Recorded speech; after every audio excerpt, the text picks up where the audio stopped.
Welcome to the Going North podcast, where we will deliver you tips and techniques to advance yourself in anything you decide to do in life. I am your host, Dom Brightmon, and every Thursday I will interview authors, especially self-published ones from various walks of life, who will deliver you information and inspiration to help you charge forward. On a quick side note, be sure to check out my book, Going North, on Amazon.com. It's available on ebook, paperback, and audiobook. Now let's get on with the show.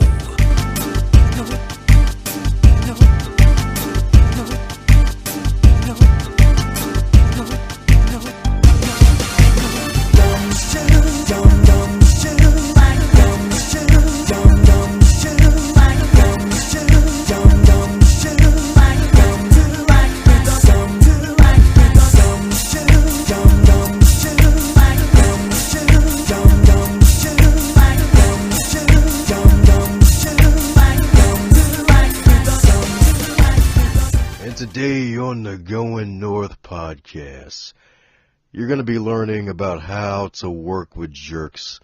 And you're going to be like, oh, thank God, yes, I've been waiting all my life for this. I'm only freaking 21. I've been waiting all my life for this. And the guy who wrote this book, he is a good friend of mine. We go way back, like red light, green light. I first heard him at a Toastmaster speech contest, and he knocked it out the park. He was like the first at bat. And then the guy from my club, I was like, oh, man, like, I mean, you got to start off with a song and all that other good stuff, but, like, you ain't winning today. Of course, he won that, and he kept on going. He's an inspirational, motivational speaker, a student of the game. He's also the proud father of one, and another child is on the way, I believe. Ain't that right? Yeah, you got that right. Yeah, that's right. And he's looking to help some folks learn how to better work with jerks. And I'm talking about the one, the only, Eric Williamson. How are you today, sir?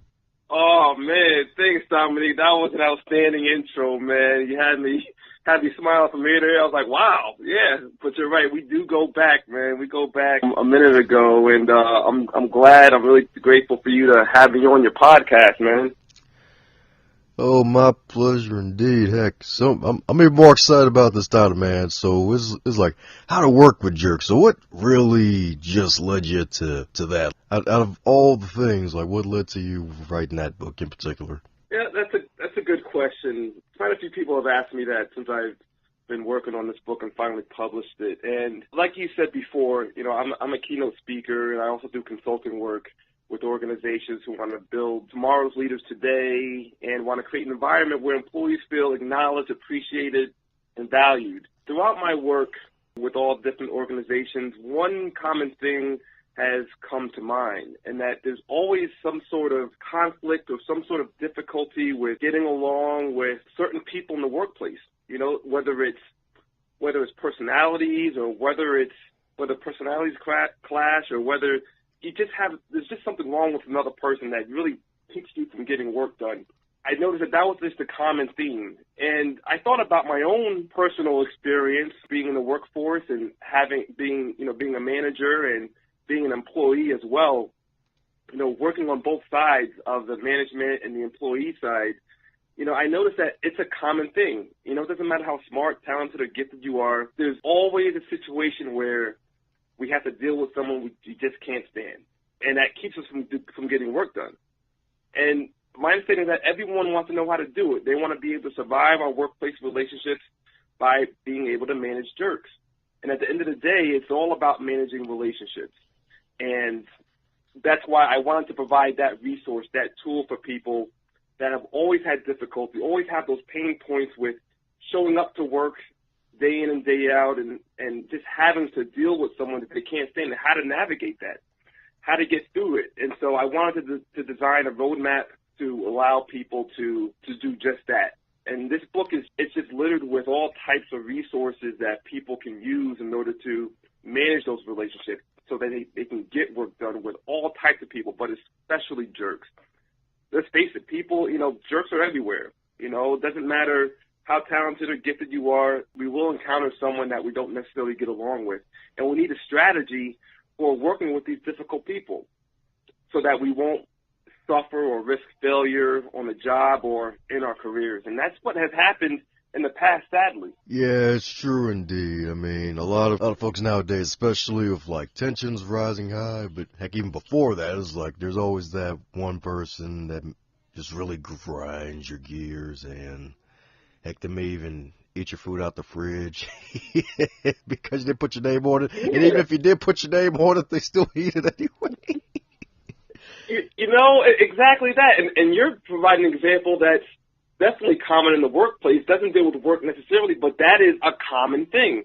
You know, it can be as little as, you know, someone taking food out of your fridge that's got your name on it. You know, it could be, you know, avoiding someone who shows up at a meeting and you just can't stand their personality or their behavior, and you do everything you can to avoid it. I mean, I've worked with people who have quit their job and decided to work someplace that's at least 30, 40 miles outside of their own, you know, from where they live, just to avoid working with the jerk. Ouch. You know, I exactly, right? I mean, they'd rather commute for almost an hour and a half and put all the wear and tear on their vehicle just to avoid that situation. I mean, there's people that I know who have stopped showing up to work. They've exhausted all their leave because they don't want to deal with a boss who's a jerk or a colleague who's a jerk. I mean, it's taxing. We make all these substantial changes in our lives just so that we can avoid dealing with jerks. And I know even people who just about had it. They've been so fed up with the back and forth and all the conflict with jerks that they just quit their job. Or they got fired because they did something that they actually lashed out and did something that they shouldn't have done towards a jerk. You know, and and you think about it, and the one question is why? Why have we, especially in this age where, let's be honest here, in America, things are more polarized than ever, why do we have these situations? I mean, these situations happen all the time, but why do we deal with them the way we deal with them now? There are some proven strategies that I've outlined in this book that allows people to really have the tools and the support that they need in order to prevent those instances from happening, prevent lashing out towards other people, not having to exhaust all their leave or just quitting a job and going somewhere that's several miles outside of their way that's more inconvenient. This book has all these tools to help people manage those relationships and avoid those situations where you'd rather not want to pursue. That's great. That's great indeed. So for those who are looking to pick up that book out, if there's like one really extra shiny morsel that you'd give to them, what would that be? Just to handle that jerk that's in their life. The one thing that I would say right now, without revealing everything in the book, is I would say there is a proven method, a 3-step process that you can use today, right now, that'll help you dramatically improve your relationships with jerks and all types of people who have clashing personalities. And it's called I call it the AAA effect. And it stands for Assess, Analyze, Act. And basically what it means is, right when you're involved in conflict with someone, especially a jerk, you want to assess the situation, figure out what's going on, determine, you know, how you're feeling, why you're stressed, what's going on. The next thing is analyze. Analyze what's going on with the situation. After you assess it, you can analyze why someone is acting that way. Why are you about to respond in a certain way? You know, how is your body behavior demonstrated? What is your body behavior demonstrated towards the other person? And then finally, once you've considered all that information, once you understand why the situation is occurring the way it is, you can act most appropriately. And a lot of times people, they go to step 3, which is act, before they assess or analyze, and that gets people in a lot of trouble. And basically that means is, this is what we talked about before. People will decide to just shut down and leave. They'll quit their job, or they'll just lash out and engage some kind of violent behavior. And, you know, speaking of violent behavior, did you know, I mean, just in 2017 alone, I mean, workplace violence accounted for nearly 18% of simple assaults and 13% of aggravated assaults. Ouch. And that could be for a variety of reasons. But those things, all those issues can be mitigated if you do my 3-step process, which I thoroughly outline in the book. And I think that it will serve a lot of people very well employing that in their everyday life, personally and professionally. That's awesome, and the alliteration is great. AAA, I mean, it's not just for the car anymore, folks. It's also for that jerk at work. Exactly. Think about AAA. It's there right when you need it. When your car breaks down or you have an issue with your vehicle, you contact AAA. Well, when you have an issue with the jerk, you tap into that AAA method, and you'll be right on target. You'll be set to go. That's right, set to go indeed. I'm sorry, I just wanted to add one other thing about the book, too. The AAA effect is definitely, probably that shiny thing, that thing that you would definitely, that anyone who reads the book will definitely benefit from. But there are also activities in the book throughout, in each chapter, which allow you to actually game plan and strategize and employ the methods and apply them right there. So the book is not just a book, it's actually a workbook. So you can go in there, you can take your own notes. I've received a lot of feedback from people who they've been telling me they've been taking copious notes down and putting it in their book, so it's, they can use it as a journal, So it serves many purposes, this book. Heck yeah. So that means you're getting more bang for your buck because you got space to write. Because if you have that really person that just really not only grinds your gears, but makes you steam hot like a boiling pot of water, you can write your feelings down. Just don't scratch the cover, though. Right. Oh, man, yeah, you got that right. A hologram of the author might pop up before you go, hey, I want no tattoos. Right. Don't put that mustache on me. Oh, man. It's a great thing you're doing, just giving folks some tips to better work and succeed in the workplace without having to exhaust the leave time or smack somebody upside the head with a steel chair. Exactly. We don't want any WWE stuff going on right now, right? Yeah, because I don't think JR can teleport and commentate on the action. Exactly. We don't want anyone jumping from the top turnbuckle giving somebody an elbow. Yeah, because that mess would be freaking hilarious, but also horrible for the aftermath. Yeah. Before the book, you actually have your own company called Tailored Training Solutions. Am I telling us a bit about that? Sure. And, this is a company that I still have. It's about almost 5 years old. And what Tailored Training Solutions does is we work with organizations and we help them. We help them develop their leaders into better leaders. We help develop people businesses who want to create an environment where, like I said before, where it's an environment of appreciation, acknowledgement, achievement.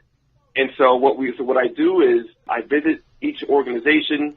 I either do a couple things. I can deliver a keynote speech, most directly towards leadership, diversity and inclusion, things like that. Or I develop and I do my own seminars.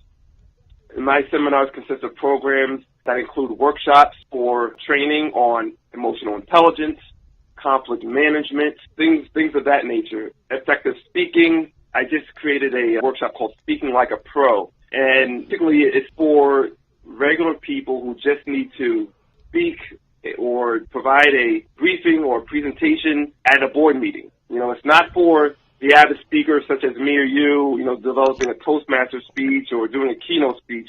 This is for the average 9-to-5 person or entrepreneur who needs to do some kind of presentation. And what I do is I help manage the nerves, overcome that, so that way you can deliver your presentation. So that's why I call it Speak Like a Pro, because for the average person who needs the tools to get through that presentation confidently and deliver a clear and concise message.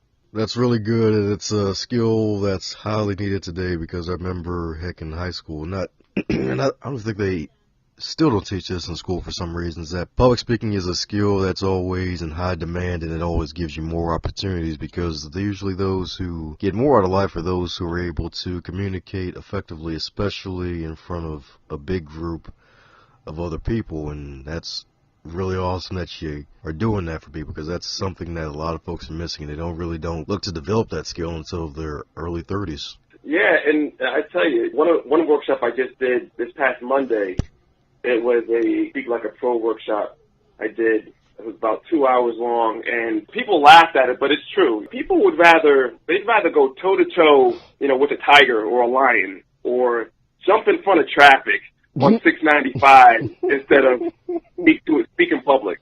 They'd rather do anything possible except for speak in public, and it's something that's necessary. It's something that's necessary because that's how you get your message out there. That's how you get things done. That's one of the actual workshops that I've been doing for a while now. Since then, I try to mix that up with a couple workshops that I'm working on for my book. It's actually called a relationship management workshop. I'm working with Connecticut College, matter of fact. I just put together a proposal for them, for some college seniors, so that way they have the tools that they need to manage relationships, navigate that political atmosphere, and get them poised and ready to enter the workforce. There's a lot of training out there that colleges provide, such as resume building and interview preparation, things like that. And they prepare you for your interview and to get the job. But my training teaches people how to maintain that job and to excel at that job through relationship management. And a lot of the content that I deliver echoes a lot of the tools that are already highlighted in my book. That's really great because a lot of folks, they focus on the getting a job piece, but sometimes folks don't always focus on the maintenance of the job, where they get the job and then they fall asleep on the job and then they wake up to back to square zero. Forget about square one. Square one was you get, didn't they? Now you back at zero where you try to knock on the door. One thing, about the book, I provide my own story about that, about the difficulties that I had after I graduated from college, because not tooting my own horn, but I did well in college. I made the dean list a couple of times, and I was able to get the first job that I applied to, and I thought that was a tremendous feat. And one thing I was not prepared for was being the youngest person in the office and dealing with people who I didn't necessarily get along with for various reasons, because whether or not there was an age difference or because it was difficult for me to understand the political atmosphere or just how to navigate through my job, that was difficult. And, when I shared this with other people, especially college students, they're like, you know what, I didn't think about that. All I thought about was just getting that job. But when it's time to actually get the job, when you're actually working there, how am I going to be prepared for those sticky situations when maybe someone might try to throw me under the bus, or someone might criticize the work that I have, or maybe I'm not meeting expectations? How do I deal with that stuff? And so that's why I wanted to come out with How to Work with Jerks, because it not only helps you work with jerks, but it provides the tools that you need in all those sticky, those stressful situations that you're really not always prepared for, because there's really no roadmap for it. You can't plan for every situation, every bad situation. So that's why I came up with this approach to help people and prepare them for those kind of situations. That's true indeed, because no matter how many blueprints are out there, books, like audio programs, whatnot, at the end of the day, you're going to have to take the best of what you get and then build up your resilience and act on it to the best way possible. There's just like no way you can prepare for every single situation down to the last detail. Right, you can't. And, because of that, you never know what's going to hit you next. You may just think that you're going to get through the day and get through that 9 to 5 and you're going to be okay. Or maybe you just think that you're going to if you're an entrepreneur, you're going to talk to a few clients and try to get some business, but you never know that there could be some kind of conflict that you need to have some standardized set of tools that'll help you deal with those situations. And so that's why I wanted to come out with that. That's really good indeed, especially in college, because a lot of folks are like, man, I'm trying to get these grades popping, trying to get this liquor right here. Yeah, that's right. I got this degree, baby. Time to get in the line for the job searching, and I'm going to be straight. And then left unemployed for a few months. Right. And you're exactly right. I mean, and that kind of reminds me of some colleges. I mean, I know there's one I went to school with, and I think he almost got a perfect on his SATs. I mean, he was extremely bright. But when we graduated, he had difficulty maintaining a job. He thought that he was get the best job out there. Once he got a job, he just always clashed with his management, or he just didn't get along with his peers and colleagues. And he just went from job to job to job. And because my book, it's inspired by emotional intelligence, it reveals something that's very telling.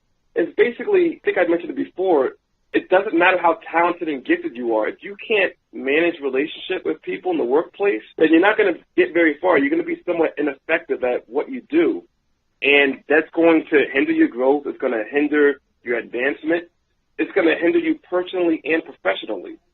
And so it's a big deal, not just for college students, but for people it's a roadmap for people, it's required reading for people who are currently in the workforce and entrepreneurs who work with clients on a routine basis. Those, this is necessary reading for them. Especially the emotional intelligence piece, because a lot of these days you usually hear about the EQ more than the IQ, which is very, very true, because no matter how smart you are, you can't be in your own corner away from people unless you're maybe in like the IT field. But at the end of the day, you still got to communicate with some humans.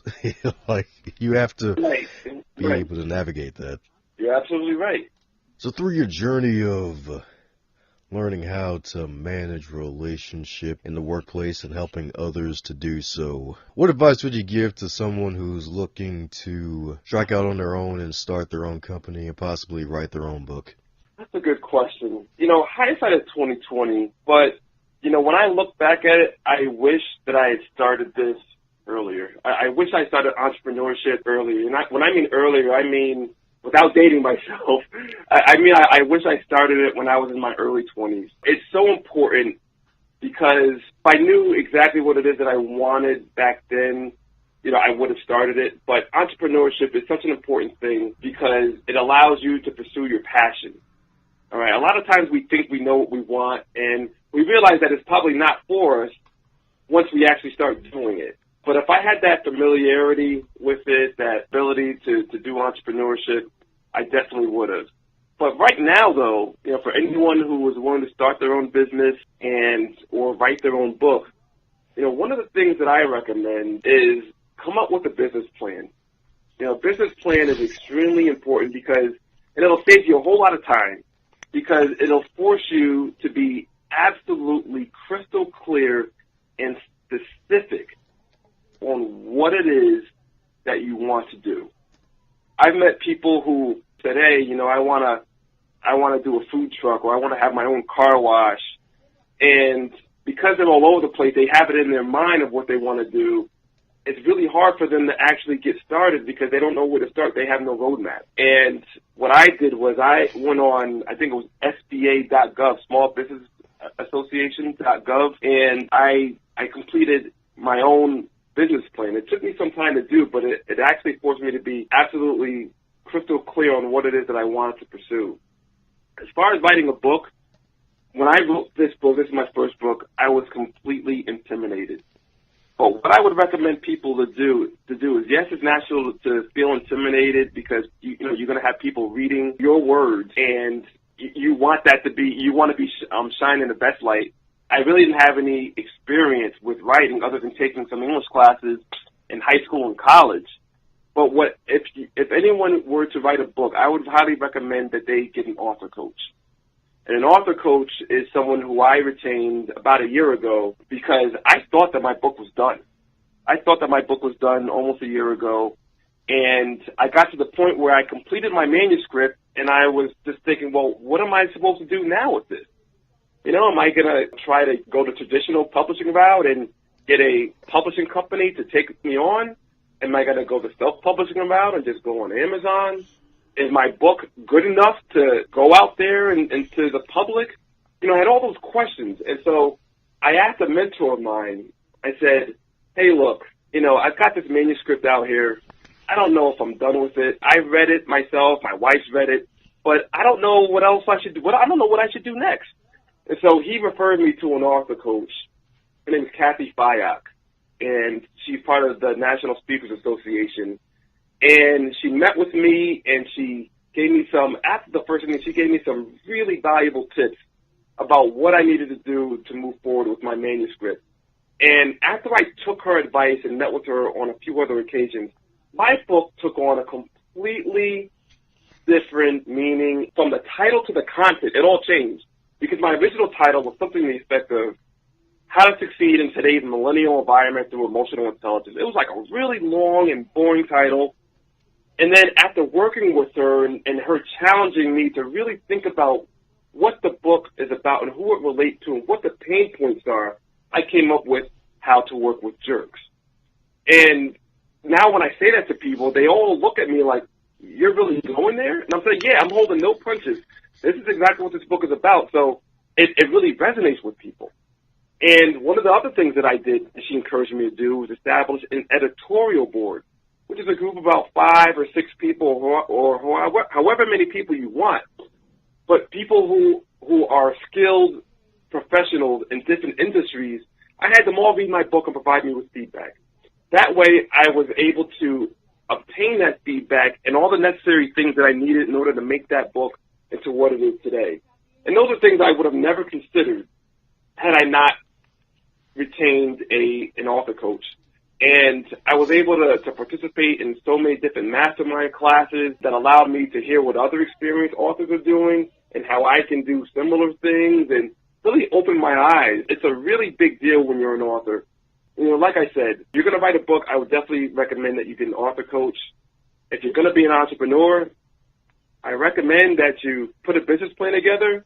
And the other thing is, I recommend that you incorporate, that you employ one of the traits, I should say, that I have in my book called recognition, which means or perspective, I should say, having a perspective, which is, it goes into detail, but it really tells you to not give up. It really gives you the tools that you need to not give up. Because I'm sure you know, Dominique, that, you know, when you're starting out in a business, you know, businesses, a lot of first-time business owners, they fail pretty soon, right, after starting their own business. Oh, and yeah. A lot of times they fail because they don't know what it takes. They aren't fully aware of what it takes to have a business, and they're not really prepared for the failure. One of the traits that I have 5 traits in my book. One of them is called perspective. And perspective is a trait that allows you to really prepare for that adversity. So that way you can pick yourself up if and when you do face failure. Because, look, as an entrepreneur, you're going to have some kind of failure, right? Oh, yeah. And how you deal with that failure, how you deal with that failure means the difference between being a successful business or just quitting and doing something else. Truth indeed, truth indeed. So with writing your book, I'm pretty sure there have been other really great books that have really inspired you to be the Eric that you are today. Mind sharing 3 of your favorite titles that you recommend others to read? Oh, that's a great one. I'm glad you asked that question. The first one is Going North by Dominique Brightmon. Heck yes. It's a podcast. And I'm saying that laughing, but I'm serious. That is a really good, positive book. I'm really glad that you put that together. For me, I would also say Think and Grow Rich by Napoleon Hill. I love that book. That is something that's really helped me out. Just really think on a broader level of success and how to achieve that. The other thing that I recommend, it's actually an audio that I'm listening to right now. It's by Tony Robbins, and I'm trying to remember what the name of it is. I think he calls it The Classic, and it's his classic CD of what you need to do to take massive action in your life. He forces you to identify all the things that you aren't achieving right now. And the reason why, and he really forces you to come to terms that the reason why you're not achieving those things is because it causes you some sort of pain. For example, if you know that you should be, let's say, writing a book right now, but you decide not to, or you decide to just put it off, you could be doing that because it causes you pain in order to put the effort in and the discipline in to write the book. And so he really forces you to think about really what's causing your setbacks and how to overcome those setbacks. And I think I'm on my fourth CD right now. I listen to it pretty much every morning, but there's a lot of activities in it. Like I said, the name's escaping me. I think it's called The Classic. I'm sure there's a more accurate name, but it's from Tony Robbins, and I couldn't emphasize it anymore. That is the thing that I'm listening to right now because it's really helping me personally and professionally in so many different ways. That's some talk about some great titles right there, and especially the classic Think and Grow Rich stuff. I feel like that's like the Bible for dream fulfillment right there, because it's one of the best-selling books consistently for a reason. That book has so many actionable steps and stories and motivation to help you really, really charge you forth to embracing your dreams. It's really good. Yeah, and like I said, I wish I had started entrepreneurship earlier. I wish I started reading those kind of books earlier as well. But I guess, when you're that age, you have different focuses. I must say, being a professional, being an entrepreneur at that time, when in my early 20s, wasn't really high on my list. But hindsight is 20/20. Had I known then what I know now, I would definitely have been pursuing that entrepreneurship route. So speaking of hindsight, if you were 23 in 2018, what advice would you give to yourself? I think the advice that I would give myself is don't give up, especially in relationships, when you're personal, professional relationships. A lot of times it's difficult to manage those relationships, and that can mean the difference between success and failure. I think it's important that in order to manage those relationships, especially in today's polarized climate, 2018, where so many people are at odds with people, it's important to not give up on the human element. Right now, we're heavily embraced with technology, and it is so great for us, right? Technology, that's why we're having this podcast as a credit to technology. But one of the things that I think, and which I've also identified in the book, also creates a jerk environment is when we rely too much on technology. Mm-hmm. And that could be a feature of us losing that human element. Once we do have some kind of conflict, a lot of times we may do the wrong thing. If you're in a car accident or if you're involved in some altercation with a driver or at a social event, sometimes we can tend to do the wrong thing and they can escalate quickly. And I think in today's climate, we can't afford to do that. We need to be smarter about those things. And so what I'm saying is don't give up on the relationships. Don't give up on managing those relationships and making the best possible outcome of that. Use the assess, analyze, act, the AAA effect that I talk about in the book, the 5-star traits, to give you the tools to never give up on people, on relationships. There's one thing I say to people, and that don't always get to choose the people who we work with, right? Right. But we do, however, we get to choose how we handle the relationship with the people we work with. And so at the end of the day, isn't it time to get stuff done with all those types of people, especially the people we can't stand? So, sometimes we might want to unfriend someone on Facebook or not stop talking to someone or just lash out at someone or just avoid them. But relationships, connecting with others, it means too much. It means too much. And we can't afford that in today's environment. So don't give up on those relationships. Practice the techniques that I shared throughout the book. And remember, technology is great, but it could also be a hindrance. So it could also hinder us from that human element, from that face-to-face connection. Don't give up on the human connection, and don't give up on relationships. Amen, indeed. So for those who want to continue to build a relationship with you in terms of the book and possibly heading over to one of your events to learn how to speak like a pro, where can we keep in contact with you? Sure. Yeah, you can keep in contact with me on my newsletter. I send out monthly newsletters. You can access my newsletter on my website at www.tailoredtrainingsolutions.com. You can get a copy of my book on Amazon. Just do a search of How to Work with Jerks, and you'll be able to pick that up. You can also reach out to me on Facebook and LinkedIn And so those are probably the best ways. And I'm also hosting another launch party at the Eldersburg Library in June, and more details will follow about that shortly. There you have it, folks. Got the party, then we got the in-live human connection party at the library, so you can check out some more books and pick up 25, 27 copies of Eric's book and give them to those jerks in the workplace and be like, hey, are you trying to send me a message? Nope, I'm just trying to give you a book.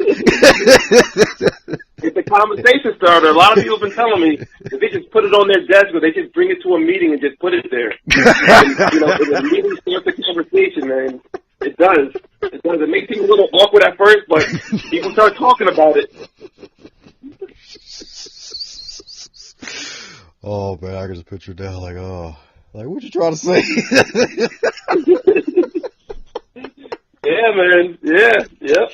People have started already. The conversations are already starting. Oh, man. Thanks a bunch for your tuning ears on the Going North podcast. I hope you enjoyed that episode. Be sure to, once again, check out my book, Going North, on Amazon.com and CreateSpace.com. And if you'd like, feel free to follow me on social media at Twitter, Facebook, and Instagram, all at Dom Brightmon, YouTube at Dom Brightmon, and if you want to connect on LinkedIn as well, I am there at Dom Brightmon as well. Go out there and